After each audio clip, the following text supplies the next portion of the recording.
Hi, I'm James Williams and I'm the director of Flown, and the show, what can I say about it? I suppose it's as if Lewis Carroll had decided to write circus performers into Alice in Wonderland.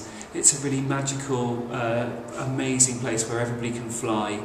It's really beautiful and it's got live music, and at the end of it everybody flies in the piece, so even the drums, the sax, the guitar flies.